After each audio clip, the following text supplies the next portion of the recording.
성도 여러분, 13일 수요 예배 공부를 시작하겠습니다. 이제는 뭐 완연한 가을입니다. 특별히 다음 주, 이번 주죠. 이번 주간 주일은 또 추수감사 주일로 저희가 지키지 않습니까? 제가 그 말씀을 좀 드려서 광고 시간에는 말씀을 드렸습니다. 원래 한 11월 둘째 주에 보통 드리죠. 그것은 원래 추수감사주일 그 절기에 맞는 그런 추수감사주일은 아니고요. 원래 유대식 절기에 따르면 맥추감사주일이 정상입니다. 보통 우리가 7월 첫 주나 7월 첫 주일 날 좀 맥추감사주일을 보통 드리는데 이 맥추감사주일은 유대 지방에서 이제 보리를 두 모작 보통 하거든요. 두 모작 보통 1년에 두 모작 정도 하는데 그때 이제 추수하는 것이 한 6월이나 7월쯤에 있습니다. 그래서 그거를 축하하면서 드려지는 그것이 바로 이 맥추감사주일이거든요. 그래서 그것은 맥추감사주일은 원래는 절기적인 거죠. 네, 그래서 절기적으로 마땅한 건데 우리 한국교회는 맥추감사주일을 드리는 교회가 그렇게 많지 않습니다. 그리고 맥추감사주일이 의미가 별로 없죠. 우리 우리나라의 6월은 수학 계절이 아니죠. 우리나라에서 6월은 여름이 시작되는 한참 무더운 시절이다 보니까 맥추감사주일을 지키는 이유에 대해서 별로 그렇게 의미가 없어요.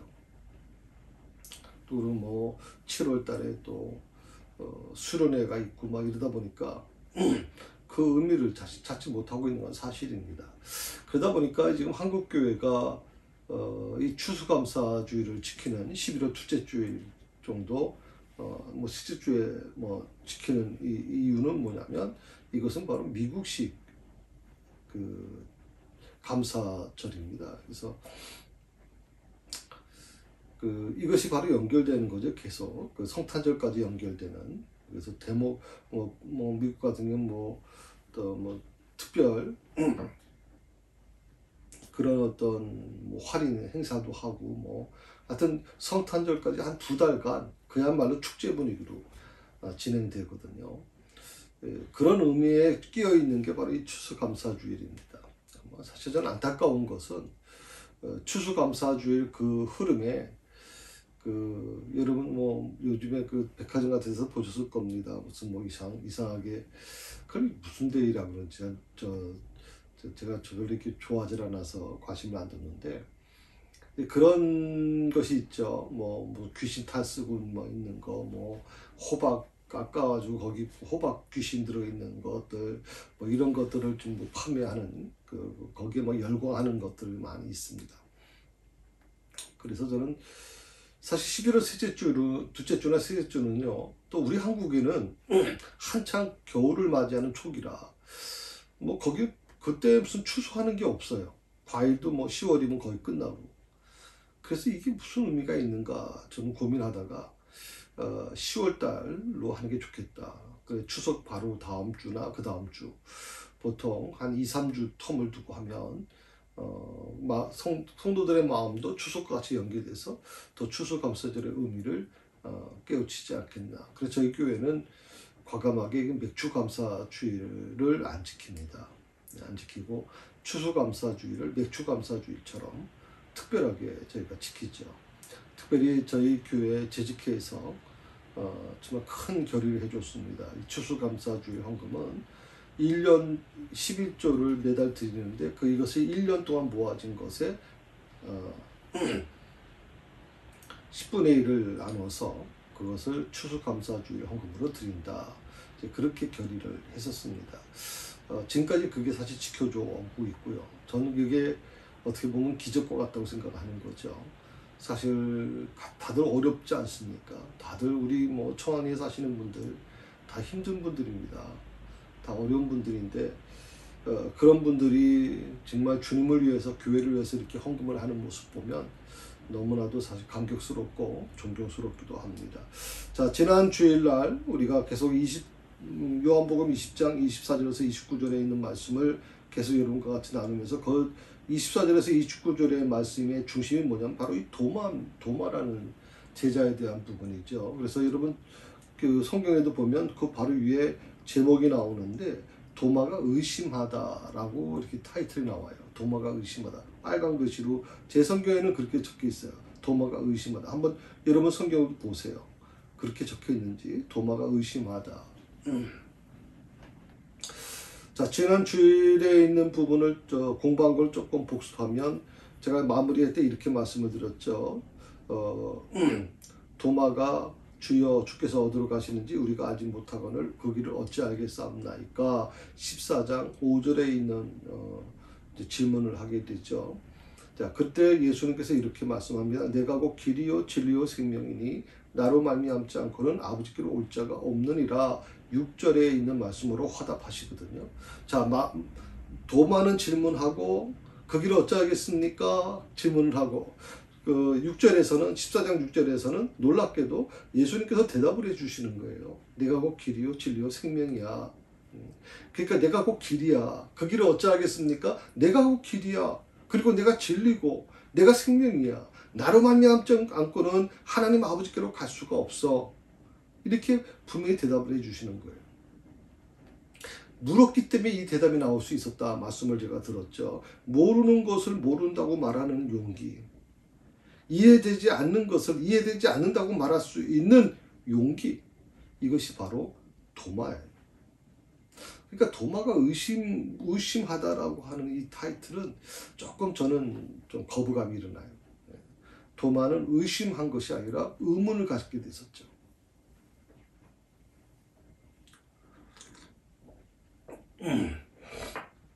바로 이 용기, 도마의 모습이 지금 우리에게 필요한 건 아닐까 하는 생각을 해봐요. 저는 한국 교회가 지금 많이 왜곡됐다고 저는 생각을 합니다. 그건 우리 교회 안에 머무는 사람보다는 교회 밖의 사람이 우리 교회를 바라볼 때, 교인들을 바라볼 때 많이 왜곡됐다고 그렇게 보고 있거든요. 물론 그분들의 말이 다 100% 옳은 건 아닙니다. 그러나 그분들이 보는 이 시각 속에서 무엇을 과연 뭘까요? 저는 이 한국 교회가 다시 그 본질을 회복하려고 하면 어떻게 해야 될까? 바로 이 고백을 회복해야 된다 생각해요. 모르면 모른다고 말해야 돼요. 이해되지 않으면 이해되지 않는다고 말을 해야 돼요. 저는 교회는요, 최소한 정직해야 된다 생각해요. 교회는 진실해야 돼요. 그런데 오늘 교회 안에서 세상이 그걸 보지 못하는 거예요. 세상은 어둡고 교회가 밝다면 밝은 것이 세상으로 나가서 세상을 밝게 만들어줘야 이게 예수님께서 원하셨던 교회의 모습인데 오히려 세상이 오히려 바깥의 어둠이 세상으로 교회 안에 들어와서 교회의 그 빛을 다 먹어버리고 있어요. 정말 부끄럽죠, 여러분. 정말 부끄러워요. 전 제가 저희 교회에서는 아직은 그런 일은 없었습니다. 참 그게 전 감사하다고 생각합니다만은 제가 자랐던 교회에서는요, 구역이라는 게 있었잖아요. 그 구역에 있는 그 구역을 인도해 나가시는 권사님이, 권사라고 하는 직분이라면 믿음의 어머니와 같은 건데 그 권사님이라는 분이 참 기도도 잘하는 분이었고요. 모든 사람이 정말 믿음생활, 신앙생활 아주 잘한다고 하는 분이었거든요. 근데 그분이 교인들로부터 아들 사업을 투자하라 그래가지고 그때 제가 하기로는 한 40년, 거의 50년이 넘었을 텐데 그때 돈 굉장히 큰 돈이었습니다. 그 돈을 가지고서 교회는 흔적도 없이 사라졌거든요. 세상 말로 하면 사기꾼이에요. 신앙을 빌미로 해서 구역원들 또 주변에 있는 권사님들 돈을 전부 다 갈취해서 도망갔어요, 여러분. 저는 그때 내가 느꼈던 어릴 때였지만 그때 느꼈던 그 모습은 교회가 왜 저래야 되는가에 대한 혼란이 일어났었던 적이 있었어요. 교회는 거룩한 곳이고 교회에 있던 목사님도 그렇고 모든 성도들은 다 거룩한 사람이라고 생각을 했는데 그분들 속에서 속고 속이는 일들이 일어나고 있다는 게 너무 기가 막고 너무 기가 막혔고요. 자, 그런 모든 모습들이 어떻게 일어났을까요? 저는 바로 이 부분이 모르는 것은 모른다고 말할 줄 아는 용기가 있어야 되는데 모르면서도 아는 척하니까 문제가 된다 그랬어요. 이해되지 않으면 이해되지 않는다고 말하는 건 부끄러운 게 아니에요, 여러분. 그걸 부끄럽게 생각하는 사람이 잘못이고 그런 사람들에게 눈총을 주는 게 잘못이에요. 제가 뭐 지난주에도 말씀드렸죠. 도마가 이 말을 했을 때 주께서 어디로 가시는지 내가 알지 못합니다라고 해야 되는데 우리가 알지 못한다고 도마는 얘기하거든요. 이미 도마는 캐치했어요. 이 제자들 모두가 다 모른다 이거야. 모르면서도 말을 안 해. 아는 척하고 있는 거예요. 도마는 그게 용납이 안 됐을까요? 왜? 평소 목수가 직업인 이 도마가 이 제자들의 태도가 아마 이해할 수가 없었을 거예요. 그래서 우리가 알지 못한다라고 표현을 했고 우리가 알지 그 길을 우리가 모르는 게 여기 우리 쟤네들 다 몰라요 지금.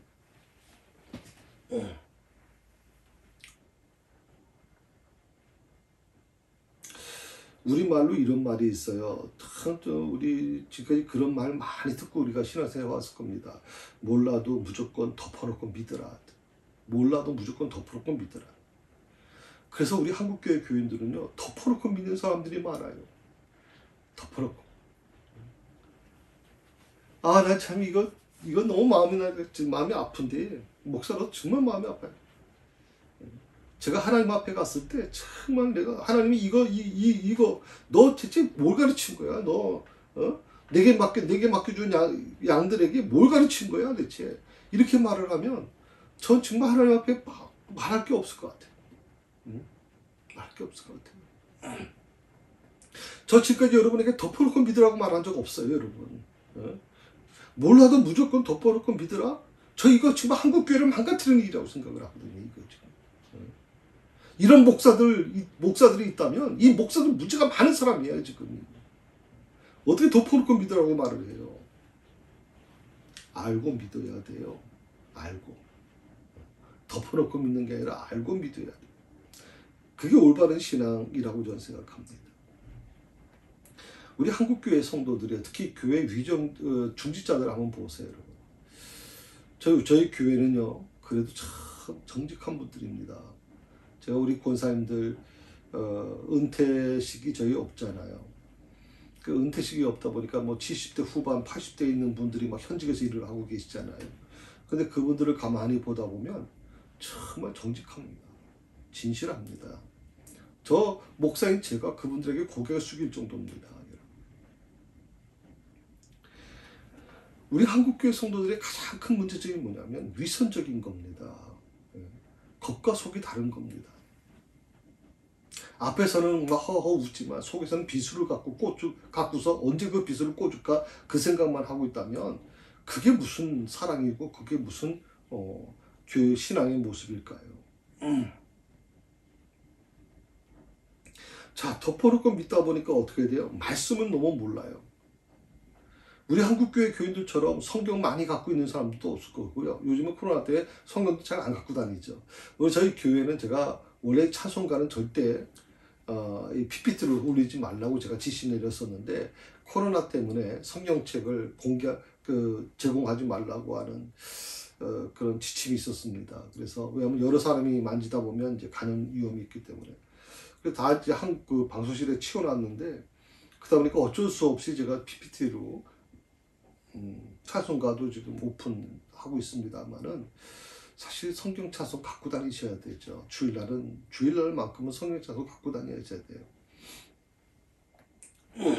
근데 이 덮어놓고 믿다 보니까 어떻게 돼요? 말씀을 좀 몰라요. 교회를 10년 다니고 20년 다니고 교회 집사고 권사고 장로가 됐는데도 말씀을 몰라 말씀을 지금. 그게 너무 마음이 아픈 거예요. 말씀을 너무 몰라요. 말씀을 사모하지 않아요. 기도 사모하지 않아요. 그러다 보니까 뭐가 발전해요? 정치만 발전해요. 정치만 밝아요.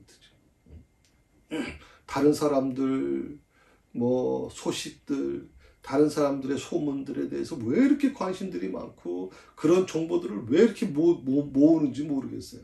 한 귀로 들으면요. 여러분 신앙생활 잘하는 것 제가 간단히 알려드릴까요? 교회생활 잘하시려면요. 한 귀 듣고 한 귀 흘려버리시면 돼요. 한 귀 듣고 한 귀 흘려버리시면 돼요. 제가 이런 말씀을 한번 드려요. 어떤 분에 대해서 막 얘기를 할 때 그 자리에 계셨어요? 아니요. 목사님 누가 그렇게 얘기하더라고요. 그러면 절대 얘기하지 마세요. 절대. 본인이 듣지 않는 거라면 얘기하지 마세요. 들은 거라도 가급적이면 숨겨주세요. 가급적이면. 공동체를 해야 하는 게 아니라면 가급적이면 좀 약점을 숨겨주세요.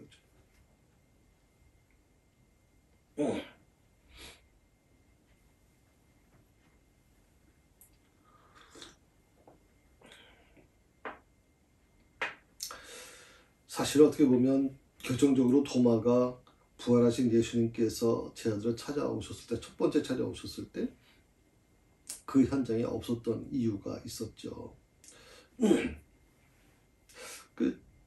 제가 지난 주일날 좀 마무리하면서 이렇게 말씀을 드렸죠. 다른 제자들은 왜 모든 문을 다 닫아 걸고 문을 아주 그냥 튼튼하게 걸고 안에서 숨죽이면서 숨어 있었는데 왜 도마는 그 자리에 있지 않냐고 밖에 나갔을까라고 제가 그 이유가 뭘까라고 제가 말씀을 드린 적이 있습니다.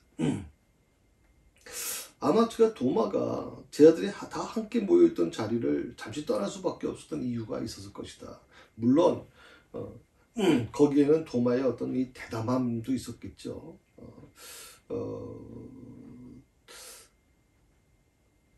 좀 그게 아마 굉장히 컸을 거라고 생각이 듭니다. 근데 어떻게 솔직히 말씀을 드리면 도마도 두려움이 없었을까? 물론 지난주에 좀 말씀을 드렸습니다만은 도마가 어떻게 보면 다른 제자들과 다르게 좀 적극적인 어떤 신앙의 그런 모습들을 갖고 있는 모습을 우리가 좀 보게 되죠.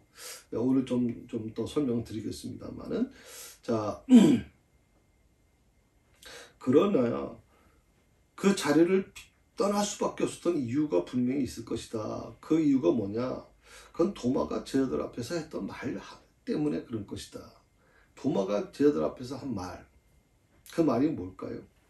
여러분 아실 것은 도마는 목수직을 갖고 있던 사람이에요. 함부로 얘기하는 사람이 아니죠. 함부로 말을 내뱉는 사람이 아니에요. 어부들 같은 경우에는 물고기를 잡으면서 물고기를 뭐 잡기로 약속을 했다 할지라도 뭐 물고기를 그 원래 정량대로 잡지 못하게 되면 뭐라고 얘기합니까? 바다가 내주지 않았다라고 얘기할 수 있어요. 피할 길이 있다 이 말이에요. 그런데 이 목수는 뭐예요? 피할 길이 없어요, 여러분. 그 온전히 모든 책임은 다 자기가 져야 되는 거예요. 자기 입에서 내뱉은 말에 대한 책임은 자기가 져야 돼요. 그래서 목수들은 말을 함부로 안 해요. 쉽게 말을 안 한단 말이에요. 그래서 어쩌면 예수님께서 그렇게 십자가에서 달려서 돌아가셨을 때 아마 가장 힘들었던 제자가 물론 이제 가룟 유다가 가장 힘들었겠죠. 나중에 정신이 돌아오고 나서 그러고서 이제 스스로 목숨을 끊지 않았습니까? 또 물론 베드로도 그랬을 겁니다. 근데 베드로 제가 지난번에 말씀드린 것처럼 다혈지적이잖아요. 막 그냥 다 우는 소리 듣고 나서는 막 통곡하며 울며 회개하면서도 다 돌아서 가지고는 또 원래 자리로 돌아가는 모습들. 이게 베드로예요. 어부 직업을 갖고 있기 때문에 그렇거든요. 그런데 이 도마는 그러지 못하죠. 자기가 한 말에 대한 책임을 갖고 있는 겁니다. 아마 많이 힘들어 했을 거라고 생각이 들거든요. 요한복음 11장 7절에서 10절 보시게 되면 이 예수님께서 그 나사로가 죽었다는 얘기를 듣고 나서 나사로가 아프다는 얘기를 듣고 나서 이제 이틀 더 유하고 그 다음에 뭐 제자들에게 이렇게 얘기하죠. 나사로가 이제 죽었다 그렇게 얘기하면서 이제 그 조문하러 이제 가시겠다고 얘기하시지 않습니까? 그러면서 유대로 다시 가자고 말씀하십니다. 그때 그 말씀하시는 예수님과 반대하는 제자들 사이에 조금 언쟁이 있었거든요. 그러니까 예수님은요, 그 나사로가 죽었다는 소식을 듣고 그 나사로를 이제 방문하기 위해서 가려고 하는 그 과정에는 하나님의 때가 되었다고 그렇게 주님이 생각하신 거예요. 거기서 이틀을 유했다라고 하는 것은 여러분이 좀 관심을 가져야 될 게 뭐냐. 이 이틀이라고 하는 것이 뭘 의미하느냐. 시간적인 개념이잖아요. 그것은 바로 하나님의 때를 기다리는 거예요. 하나님의 때. 하나님이 영광 받으실 때. 그래서 예수님께서 나사로 문 앞에서, 무덤 앞에서 그렇게 하나님이여 주께서 영광 받으실 때가 됐습니다. 아버지의 영광을, 아버지의 때가 되었다고 분명히 주님은 생각하셨어요. 그래서 유대로 가기를 원하셨죠. 그런데 제자들은 어떻습니까? 반대가 만만치 않았어요. 왜? 불과 얼마 전에 예루살렘 성전에서 유대인들에게 돌에 맞아 죽을 뻔했는데 거길 또 가겠다는 겁니까? 그들의 분노가 아직도 멈추질 않았는데 이 나사로가 살던 이 동네 베단이라고 하는 동네가 바로 예루살렘 바로 밑에 있는 동네거든요. 그러니까 베다니에 가겠다는 것은 곧 예루살렘으로 가겠다는 뜻이기 때문에 제자들 입장에서는 곧 죽으러 가는 거 아니에요. 그 죽으러 가겠다는 것을 그들 입장에서는 왜 거기 죽음으로 가는 것을 갈 것이냐. 왜? 그들의 마음속에는 뭐가 있었어요? 항상 예수님은 예루살렘에 올라가실 때는 세계를 지배하는 왕으로 가셔야 되고, 예수님이 그 예루살렘에 도착했을 때는 이 나라가 로마로부터 박해로부터 이제 해방되는 날이라고 생각을 했고, 그 자리에 높은 자리에 자기들이 기용될 거라고 그렇게 철수까지 믿고 있었거든요. 그런데 예수님께서 예루살렘으로 가자, 나사로가 살고 있는 베다니로 가겠다. 이걸 어떻게 보면 그들 입장에서는 죽으러 가는 거거든요. 그러니까 결사적으로 반대할 수밖에 없죠. 그렇게 제자들이 극렬하게 반대하자 주님이 아주 이해하기 어려운 말씀을 하세요. 그게 바로 9절에서 10절에 있는 말씀인데 한번 보시겠어요? 요한복음 11장 9절에서 10절에 있는 말씀 제가 읽겠습니다. 예수께서 대답하시되 낮이 12시간이 아니냐. 사람이 낮에 다니면 이 세상의 빛을 보므로 실록하지 아니하고 밤에 다니면 빛이 그 사람 앞에 안에 없는 거로 실족하니라. 실족하지 아니하고 빛을 보기 때문에 낮에는 밤에는 빛이 없기 때문에 실족하게 된다. 이렇게 말씀 이제 하시지 않습니까? 낮 12시가 아니냐. 낮이 12시간이 아니냐라고 하는 이 물음. 아주 중요한 이 물음입니다. 이 12시간은요. 하루 중에 해가 비치는 시간이죠. 낮 12시간은 인생의 남은 시간을 상징하고 있는데 그게 무슨 말이냐면 우리에게 남은 시간이 적지 않다는 것을 알려주는 거예요. 작지 않다. 낮 12시간.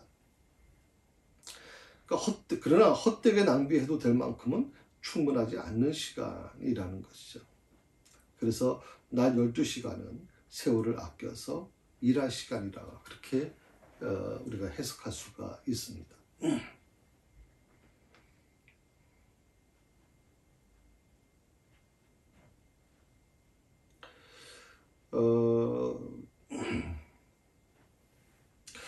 자, 그렇게 말씀하시고 나서 그렇게 유대로 가지 말라고 그 제자들이 막 결사적으로 반대하는데도 불구하고 예수님은 나사로 살리기 위해서 유대로 가시지 않습니까? 바로 예루살렘 근처에 있는 베다니로 가시게 됩니다. 그때 베드로를 비롯한 다른 제자들은 어떻게 합니까? 아무 소리를 안 합니다. 아무 소리도 안 하고 가만히 있습니다. 저 이것을 어떻게 제가 지금 묵상했냐면 아무 소리도 안 했다는 것은 순종했다, 순응했다, 예수님 말씀에 따르기로 그렇게 결단했다. 전 그렇게는 생각이 안 들었어요. 여러분 자녀들이 이따금씩 보면 부모로부터 혼이 나죠. 그리고 자신들의 생각과 다르게 부모님이 그런 뜻을 굽히지 않게 되면 어떡합니까? 어쩔 수 없이 따르긴 따르지만 속에서는 분노가 막 부글부글 끓는 거죠. 아마 그 먼 길일 겁니다. 예수님이 있던 그 곳에서 베다니까지 가는 길은 꽤 긴 길이죠. 보통 한 이틀, 하루 반나절 걸어야만 갈 수 있는 길이거든요. 그 길을 가는 동안 아무 소리를 안 했다. 어떻게 이해하십니까, 여러분? 아무 소리도 안 했다. 이게 정말 예수님의 말씀에 순종하는 모습입니까? 아니면 예수님 말씀에 부급을 끊는 안으로 끓고 있는 겁니까? 아, 참. 이게 제자들의 모습입니다. 그런데 토마가요, 그런 제자들에게 한마디 합니다. 그게 바로 요한복음 11장 16절에 있는 말씀인데, 이렇게 말씀하시죠. 디두모라고 하는 도마가 다른 제자들에게 말하되 우리도 주와 함께 죽으러 가자. 우리도 주와 함께 죽으러 가자.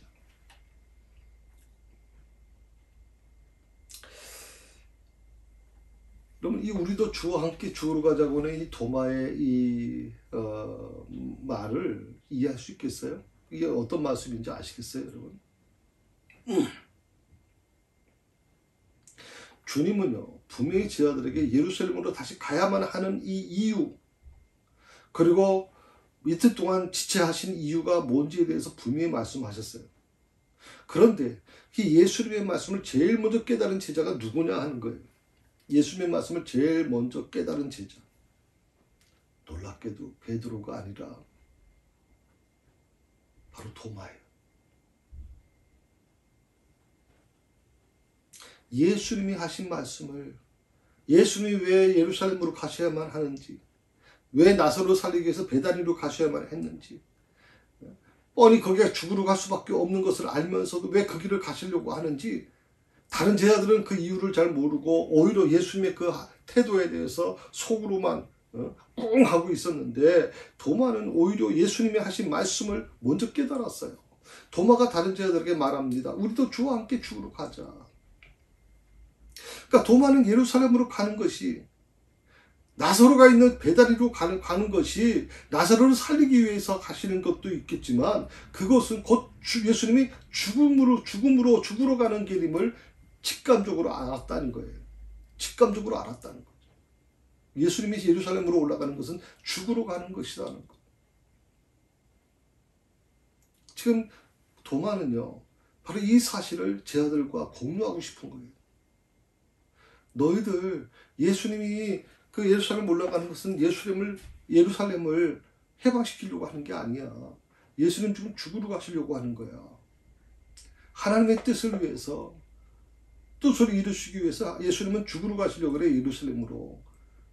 그러니 우리도 죽으러 가자. 어차피 주님 따를 때 주님 살던 죽던 같이 결단하기로 했잖아. 그러니까 나도 죽음으로 갈 거니까 우리 모두가 다 주님과 함께 죽으러 가자. 이거 정말 여러분, 도마가 지금 다른 제자들에게 아주 경고를 날리고 있는 거예요. 공유하고 있는 거예요. 이 말씀이 사실 진리의 말씀이었는데 이 말씀대로 따르는 사람들 너무나도 없죠. 우리도 주와 함께 죽으러 가자. 이 도마의 성격으로 볼 때 아무 생각 없이 즉흥적으로 이 말을 했을 리가 없어요. 누누이 말씀드리지만 도마는 목소리를 하는 사람이에요. 쉽게 입을 열어서 말을 안 해요, 여러분. 할 수 있다 없다는 것을 분명하게 얘기해야 돼요. 할 수 없는데 할 수 있다 그러면 그 책임을 져야 되기 때문에 그래요. 아까도 말씀드렸지만 어부는 그렇지 않아요. 물고기 잡으러 갔지만 바다가 내주질 않는데 어떡합니까? 요새 그 방송에 낚시하는 방송이 있는데요. 막 베테랑급이 오잖아요. 아주 낚시 경력이 30년 된 그 베테랑들도 오는데 큰 걸 낚을 거라 처음에 떵떵거리잖아요. 그 시간이 가도 물고기가 안 잡혀요. 한 마리도 못 잡고 끝나는 적이 있어요. 사실 그래서 뭐라 합니까? 물이 내주지 않는데 어떡하냐? 바다가 내주지 않는데. 변명할 거리가 있어요. 그런데 목수는 그렇지 않죠. 목수는 그렇게 함부로 얘기할 수 있는 게 아니에요. 책임감 있게 말할 수밖에 없어. 그래서 우리도 주와 함께 죽으러 가자는 것은 그저 그냥 즉흥적으로 말하는 것이 아니라 정말 죽을 각오를 하고 있는 거예요. 그리고 다른 제자들한테 예수님의 예루살렘 올라가는 걸 방해하고 그리고 그것을 막고 있는 이 제자들에게, 그리고 어쩔 수 없이 따르기는 하지만 속으로 꿍 하고 있는 그런 제자들에게, 우리 어차피 주님 따르려고 할 때 죽음을 각오했잖아. 죽기로 작정했잖아, 우리. 그러니까 지금 주님이 예루살렘으로 죽으러 가려고 하니까 우리도 죽으러 가자. 이건 놀라운 고백이죠.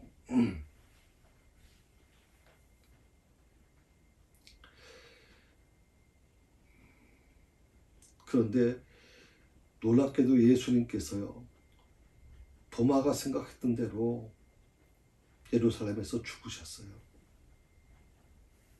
그런데 자기는 주님과 함께 죽을 거라 죽자고 얘기했는데 예수님과 함께 죽질 않았어요. 살아있단 말이죠. 그러니 얼마나 마음이 아팠을까요, 도마가. 제자들 앞에서 우리도 함께 죽으러 가자라고 말했던 게 자꾸 마음에 걸릴 수밖에 없을 겁니다. 자기 말에 책임을 지지 못한 이 죄책감 때문에 도마는 동료 제자들을 볼 면목이 없었을 겁니다. 그래서 부활의 주님께서 그신 그 자리에 다른 제자들과 함께 할 수가 없었겠죠. 그러나 우리가 분명히 기억해야 될 것은요, 도마는 그 누구보다도 예수님을 사랑했던 제자입니다. 부활하신 예수님을 그 누구보다도 간절히 만나고 싶어 했던 제자입니다. 그래서 부활의 증거를 요구했던 것이죠. 도마는 확실하게 부활하신 예수님을 만나고 싶었습니다. 그것은 도마가 의심이 많았기 때문이 아닙니다. 그런 태도는 도마의 직업의식에서 나온 성격과 기질의 문제로 보는 편이 더 나을 것이라고 생각합니다. 의심이 많았기 때문에 이 질문을 한 게 아니라는 겁니다. 그런데 우리는 늘 말씀드리지만 도마를 의심하는 제자로 몰아세웁니다. 특히 한국 사람들, 한국 성도들, 우리 한국교회 성도들, 정말 도마에 대한 이 오해는요, 상상을 초월할 정도입니다. 저는 목사님들이 너무 잘못했다. 저도 잘못한 것 같고요. 목사님들이 너무 잘못한 것 같아요. 그 잘못한 게 뭐냐면 도마를 완전히 아주 내리깎아버렸어요. 도마는 아주 못쓸 제자. 그래서 이 한국교회 교인들에게 있어서 도마는요, 굉장히 안 좋게 인식돼 있어요. 나중에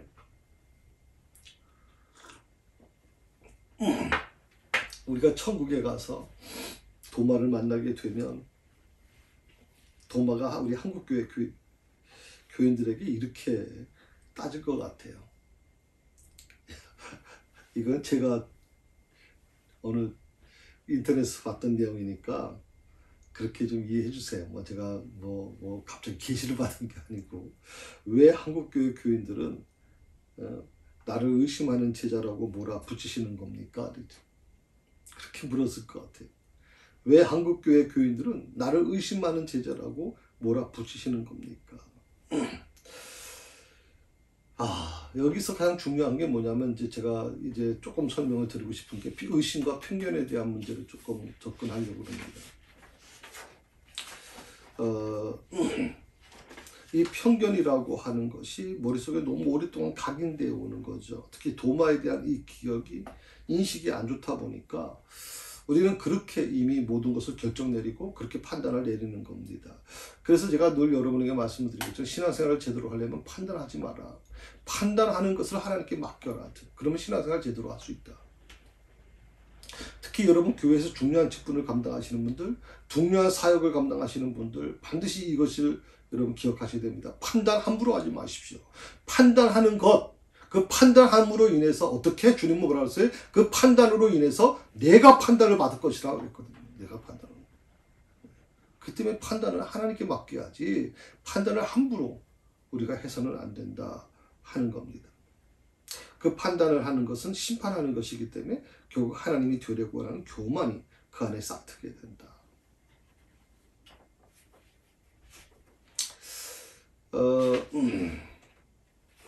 의심과 의문의 차이에 대해서 좀 처음에 제가 조금 말씀을 드렸는데요.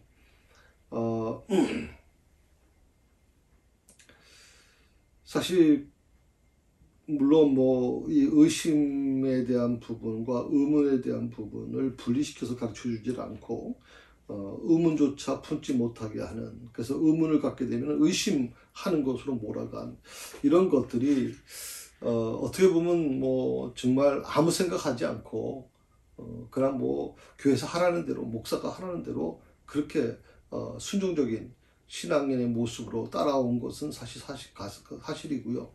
또 한국 교회가 그래서 또 성장한 것도 사실입니다. 그런데 지금 우리가 위기를 맞이하게 돼 있지 않습니까? 한국 교회는요, 성도들의 숫자가 점점 줄어들고 있습니다. 1200만에서 그 다음에 1000만으로, 그 다음에 800만으로 계속 줄어들고 있어요. 또 교회마다 교육부가 없어지는, 교육기관이 없어지는 교회들이 수두룩하게 좀 나타나고 있어요. 그런데 이상하죠. 그렇게 지금 언론에서 떠들어대고, 전 세계에서도, 다 시청했다고 하는 이 신천지에 대한 부분. 우리는 저 정도면 신천지가 다 무너질 줄 알았잖아요. 아니요. 코로나로 인해서 그들이 겪었던 그 고통은 그렇게 오래 가지 않았어요.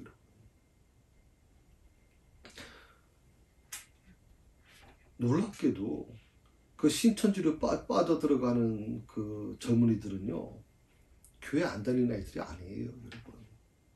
대부분 다 교회 다니는 사람들이었어요. 저희들 자녀들. 문제는 뭐냐면 그들의 마음속에 끊임없이 의문이 있었는데 그 의문을 풀어주지 못한 거예요. 교회에서는 무조건 덮어놓고 믿으라고. 의문을 갖게 되면 곧 의심하는 것이니까. 그렇게 몰아갔으니까. 그러다 보니까 이것을 역으로 이용한 곳이 어디냐면 바로 이단들이에요. 하나님의 교회, 또 신천지, 통일교, 전부 다 의문이라고 하는 것을 드러내서 그들을 유혹하기 시작한 거죠. 자, 아담과 하와가 만들어지기 전에 과연 사람이 없었을까요? 가인과 아벨은 누구하고 결혼했을까요? 이런 질문을 하기 시작하면 지금 딱딱 막히죠. 아까도 말씀드렸지만 사랑의 하나님이 어떻게 어느 사람은 선택하고 어느 사람은 버릴 수가 있습니까? 그게 사랑의 하나님입니까? 젊은 아이들이 듣다 보니까 정말 아주 귀에 쏙쏙 들어옵니다. 지금. 자, 의심과 의문의 차이가 무엇입니까? 신앙생활의 가장 중요한 부분인데 의심이 들 때는 덮어두지 마라. 무조건 믿어라. 강요하지 말라는 거예요. 무조건 믿으라고. 무조건 믿는 것처럼 무서운 거 없어요. 난 이거 정말 무서운 일이라고 생각해요. 무조건 믿는 거. 의심이 드는, 자꾸만 내 마음속에 의심이 되고 내 마음속에 의문이 자꾸만 일어나고 있는 것을 정죄하지 마라. 의심하는 내 마음을 살펴보라는 거. 의심하는 내 마음을 만나주고 의심이 드는 나를 수용하고 그리고 합리적으로 좀 바꿔줘라. 재밌는 게 뭐라 그랬어요? 마틴 루터도 의심하다가 하나님 만났어요. 어거스틴도 의심하다가 하나님 만났어요. 요한 웨슬레도 의심하다가 하나님 만났어요. 그러므로 모르는 거 있으면 물으세요. 요즘에 SNS 문자 전송도 잘 되지 않습니까? 그래서 문자는 핸드폰 무료입니다, 여러분. 무한정으로 무료입니다. 핸드폰 사용하시는 분들 아끼지 마시고 질문하시면 도움이 됩니다. 우리 조종사님도 핸드폰 이용해서 질문해 주시면 잘 대답해 주실 겁니다. 우리 황전사님도 핸드폰 번호 아셨다가 질문해 주시면 도움이 될 겁니다. 늘 제가 말씀을 드립니다. 모르는 것은 부끄러운 게 아니다. 모르면서 아는 척하는 것이 부끄러운 것이다. 덮어놓고 믿지 말자. 덮어놓고 믿지 말자.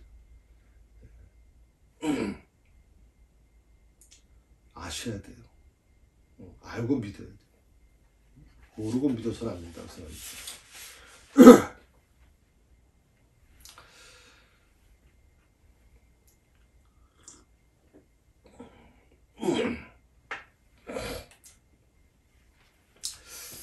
영어를 보통 모국어로 사용하는 미국이나 캐나다, 호주 또 이런 곳 기독교인들에게 있어서 이 도마는 어떤 사람일까 하는 거예요. 또 어떤 제자의 모습일까. 우리 한국 교회는 도마에 대해서 굉장히 좀 안 좋게 평가를 했죠. 편견을 갖고 있다고 말씀을 제가 드렸죠. 그러나 영어를 모국어로 사용하는 이 기독교 나라에서 신앙생활 하는 분들에게서 도마는 의심 많은 제자로 평가받지 않아요, 여러분. 도마의 영어 이름이 뭔지 아세요? 도마의 영어 이름. 백과사전을 보니까요, 도마라고 하는 이름은 성토마로부터 비롯된 이름이다. 이렇게 나왔어요. 성토마. 토마스라고 하는 이름인데, 영어에서는 토마스라는 이름을 붙여요. 이 토마스라는 이름을 이제 인터넷 찾아보면 성토마라는 이름으로부터 비롯됐다. 성토마. 도마라는 이름으로부터 시작된 이름이 토마스예요. 우리가 잘 아는 이 초대교회 교부 중에 토마스 아퀴나스라는 사람이 있어요. 토마스 아켄퍼스라는 사람이 있어요. 유명한 신학자, 네덜란드 신학자고요. 또 토마스 아퀴나스는 성인으로 불려지는 사람이죠. 이 토마스라는 이름이 들어가 있는 이름이 축구 선수, 운동 선수, 가수, 배우, 또 유명한 정치인들 엄청나게 많아요. 토마스는. 근데 우리가 상식적으로 생각하면 토마스라는 이름, 도마라는 이름인데 이 도마라는 이름이 의심 많은 도마다, 의심 많은 제자라는 그런 호칭이라면 누가 거기에 붙이겠습니까? 지금도 유다라는 이름을 안 붙이거든요. 유다라는 이름은요, 부끄러워서 안 붙여요. 왜? 예수님을 은 30에 팔은 제자이고, 스스로 자기란 사람이기 때문에 그의 이름은 절대 붙여서는 안 되는 그런 조항이, 사람들이 그런 마음을 갖는단 말이에요. 그러면 도마 같은 경우에도 의심하는 제자. 그렇게 우리 한국적인 그런, 정서상에서는 완전히 아주 제자 중에 가장 문제 있는 제자로 지적받은 이 도마가 어떻게 영어권에 있는 기독교인들에게 있어서는 가장 사용하고 싶은 이름으로 토마스라는 이름으로 사용될까요? 어떻게 성인의 이름에 토마스 아퀴나스라는 토마스라는 이름이 들어가 있을까요? 토마스 아켄퍼스라는 이름도 어떻게 들어갈 수 있었을까요? 그건 중세시대인데.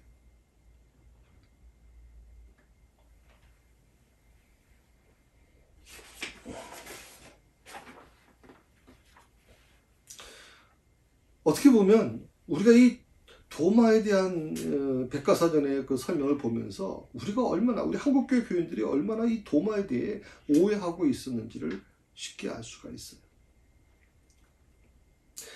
웨스터 사전이라고 1828년에 나오는 사전인데 거기 사전에 저도 인터넷으로 본 겁니다. 도마에 대해서 이렇게 얘기했습니다. 도마는 예수님의 부활에 대한 증거를 요구한 사도입니다. 라고 그렇게 기록되어 있어요.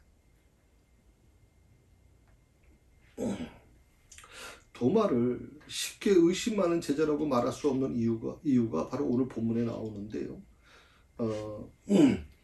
도마가 8일 후에 다른 제자들과 함께 마가다라방에 있었거든요.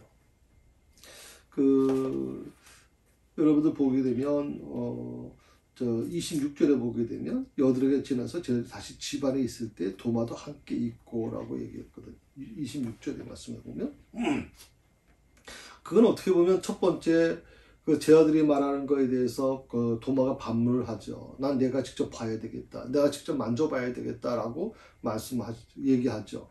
그러면서도 한편으로는 그런 예수님을 만나고 싶은 거예요. 부활하신 예수님을 만나고 싶은 거예요. 왜? 다른 제자들은 다 만났다 그러는데 나도 만나고 싶은 거거든요. 그 부활하신 예수님을 만나고 싶었기 때문에 마가다라방에 머물게 됐던 것이죠. 만약에 도마가 의심이 많은 제자였다면 제자들이 있었던 그 자리에 없어야 옳은 겁니다. 예수님의 부활을 안 믿는데 그곳에 있어야 될 이유가 전혀 없기 때문이죠. 여기서 여드레를 지나서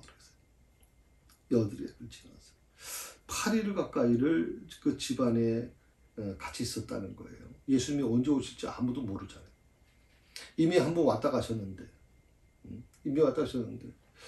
근데 마가는 뭐 때문에 거기서 8일이 지나는 동안까지 그곳에 머물고 있었을까요? 아마 다른 제자들은 예수님의 그 부활하신 모습을 보면서 얼마나 얘기거리가 많았겠습니까? 그런데 그 안에 끼지도 못한 채 이 도마는 8일 동안 과연 뭘 하고 있었을까요? 그런데 놀라운 일이 일어났습니다. 한 번 제자들을 찾아오신 예수님께서 그 자리에 없었던 그 도마를 위해서 다시 한번 마가다라 방에 오신 겁니다. 놀랍잖아요. 부활하신 예수님이 두 번째 다시 마가다라 방에 오신 목적이 뭐예요? 그 자리 첫 번째 자리에 없던 이 도마를 만나기 위해서 오셨다는 겁니다. 그러니까 부활하신 예수님은 이미 도마의 마음을 다 알고 계셨던 거예요. 부활의 증거를 요구한 도마를 향해서 예수님께서 이렇게 말씀합니다. 요한복음 20장 27절에 있는 말씀인데 보세요. 도마에게 이르시되 내 손가락을 내밀어 이리 내밀어 내 손을 보고 내 손을 내밀어 내 옆구리에 넣어보라. 그리하여 믿음 없는 자가 되지 말고 믿는 자가 되라. 내 손가락을 이리 내밀어 내 손을 보고, 이것은 도마가 이미 첫 번째 제자들이 부활하신 예수님을 만났다고 했을 때 거기에 대한 답변했던 것이죠. 내가 직접 내 손가락을 그 손에 넣어보지 아니하면, 내 손을 그 옆구리에 넣어보지 아니하면, 이걸 예수님께서는 그 자리에 계시지 않았는데도 다 알고 계셨다는 거예요. 그걸 말씀하셔요. 이 도마에게 이렇게 말씀하신 예수님의 표정은 어땠을까요? 화가 난 표정이었을까요? 왜 너 그때 그 자리에 없어가지고 내가 두 번째 여기 오게 만들어 너, 그렇게 집착하시는 모습일까요? 아닐 겁니다. 예수님의 얼굴에는 섭섭함이나 분노가 아닌 사랑이 가득했을 겁니다. 그래요. 예수님은 도마를 정말 사랑하셨습니다. 그 자리에 없었던 도마 한 사람을 위해서 두 번째 똑같은 것을 반복합니다. 똑같은 것.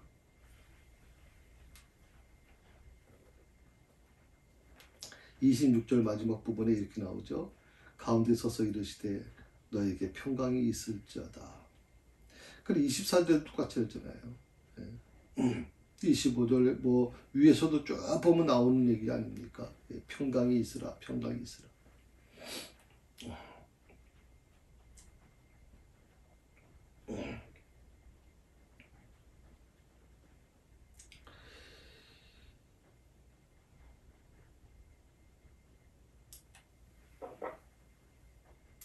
믿음이 없어 보이는 것. 우리가 도마를 보면서 과연 믿음이 없어 보이는가 하는 거 의문을 한번 던져볼 필요가 있어요. 다른 것도 아니고 예수님께서 도마 한 사람을 위해서 그 자리에 다시 오셨던 똑같이 반복하시는 모습을 보면서 예수님께 도마가 어떤 제자였는가를 우리가 알 수 있죠. 우리 한국교회 교인들, 저를 비롯한 모든 교인들이 도마에 대한 이 편견을 버리셔야 돼요. 영어권에 있는 모든 기독교인들이 토마스라는 이름을 자랑스럽게 생각하는 것처럼 우리도 이 도마의 이름을 자랑스럽게 전 여겨야 될 거라고 믿습니다. 예수님 말씀 듣고 나서 도마가 어떻게 합니까? 도마가 의심이 많은 나머지 자기 손가락을 못으로 구멍 뚫려 있는 이 예수님의 손에 집어넣어 보았나요? 도마가 의심 많은 나머지 자기 손을 창으로 구멍 뚫려 있는 예수님의 옆구리에 집어넣어 보았습니까? 분명 그런 예수님 제자들에게, 다른 동료 제자들에게 그렇게 얘기했죠. 내 손가락을 넣어보고 내 손을 그 옆구리에 넣어봐야만 난 믿을 수 있겠다 했는데, 근데 예수님께서 그 자리에 계시지 않았던 예수님께서 그걸 똑같이 말씀하셨을 때 도마는요 아마 충격받았을 거예요. 마치 나다나엘에게 하신 말씀을 듣고 나다나엘이 그 말씀 앞에 충격받고 다시는 하나님의 아들이십니다라고 고백하지 않습니까?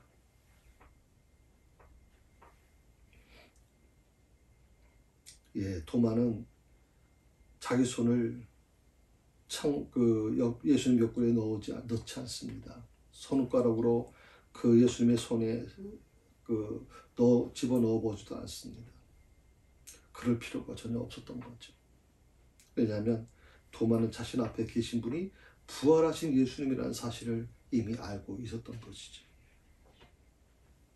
도마는요, 부활하신 그 주님이 나같이 부족한 사람을 만나기 위해 찾아와 주신 것, 그것이 너무 감사했을 겁니다. 감동받았을 겁니다. 나 같은 자가 내가 무엇이기에 나같이 이 부족한 사람을 위해서, 나 한 사람을 위해서 또다시 이렇게 이 자리에 오셨다는 것이 너무 감동스러울 수밖에 없어요.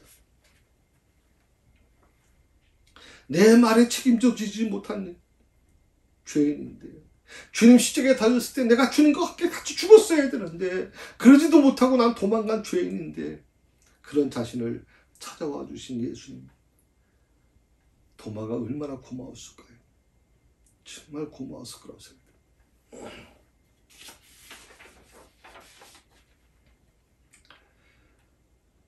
그 크신 사랑에 감사해서 도마는 예수님께 귀한 신앙 고백을 드리고 있습니다. 우리 성경에는요, 도마의 신앙 고백이 그냥 평범한 서술 형태로 나와 있습니다. 그런데 헬라어 성경에는 도마의 신앙 고백이 감탄문으로 나와 있거든요. 28절에 있는 말씀이 바로 그 부분입니다. 도마가 대답하여 이르되 나의 주님이시요 나의 하나님이시니이다. 나의 주님이시요 나의 하나님이시니이다. 요 신앙 고백에 대한 부분은 제가 다음 주에 다시 좀 정리하려고 합니다. 그래서 총 5사람의 신앙 고백이 나오거든요, 성경에. 그 마태복음과 요한복음, 특히 요한복음에 집중되어 있는데 이 5명의 신앙 고백, 베드로의 신앙 고백도 있고요, 나다넬의 신앙 고백도 있고, 마르다의 신앙 고백도 있고, 마리아의 신앙 고백도 있고, 도마의 신앙 고백이 있습니다. 이 5개의 신앙 고백을 좀 비교하려고 합니다. 그리고서 정말 이 도마의 신앙 고백이 어떤 모습인지를 좀 말씀을 드리고 싶고요. 그리고 지금 도마에 대한 행적은요, 이 이후에 잘 나와 있질 않습니다. 다만 이제 우리 교회에는 2가지가 있어요. 정경이 있고 외경이라고 있는데, 정경은 우리 성경에 나와 있는 66권을 정경이라고 그러고요. 여기 66권에 들어가지 못했던 것을 이제 외경이라고 얘기합니다. 그 외경 중에 도마 행전이라는 외경이 있습니다. 외경은 100% 우리가 신뢰할 건 아니지만 그 외경에 도마의 행적이 쭉 나와 있거든요. 그래서 한번 다음 주에는 바로 그 부분을 좀 말씀을 드리면서 좀 마무리하려고 합니다. 20절. 그리고 가급적이면 그 21장 다음 주까지는 이제 5번, 24절부터 25절, 29절이 지금 5번 하게 되는데 오늘은 4번째입니다. 그것까지 마무리하고 21장으로 넘어가도록 그렇게 하겠습니다. 예, 수고하셨습니다. 기도하십시다. 아버지 하나님 감사합니다. 오늘 도마라는 제자를 만나게 해주셔서 감사합니다. 2000년 전에 정말 하나님 우리가 알고 있던 이 도마에 대한 의심, 많은 제자의 모습, 어떻게 보면 어릴 때부터 그렇게 우리는 교육받아 왔고 그렇게 인식되어 왔습니다. 그런 편견을 가지고 우리가 신앙생활 해왔습니다만은 이 도마가 얼마나 위대한 사람이었는지를 다시 한번 깨닫습니다. 하나님, 이 도마와 같은 아름다운 하나님의 흔적을 우리가 남길 수 있도록 도와주시고, 오늘 도마가 질문한 이 질문으로 인해서 우리는 정말 귀한 보석과 같은 예수님의 말씀을 알게 됐습니다. 나는 길이요 진리요 생명이니 나로 말미암지 않고는 아버지께로 올 자가 없느니라. 이 세상의 모든 종교에서 나는 길이요 진리요 생명이라고 말할 수 있는 종교는 없습니다. 오직 기독교만이. 그것은 바로 도마가 질문한 질문. 그 길을 우리가 알지 못하는데 어떻게 알겠습니까? 라고 하는 이 질문 앞에서 예수님이 해주신 말씀, 내가 곧 길이요 진리요 생명이다. 우리는 그 주님을 만납니다. 그 주님을 믿고 따릅니다. 오 주여 감사합니다. 그 주님을 만날 수 있도록 그 주님에 대한 주님의 그 위대한 말씀을 우리에게 전해준 이 도마의 그 아름다운 하나님 질문을 다시 한번 우리 자신 것으로 만들게 하시고 도마처럼 정직하고 진실하게 믿음 생활 잘 해나갈 수 있도록 축복하여 주옵소서. 감사하며 예수님의 이름으로 기도드립니다. 아멘.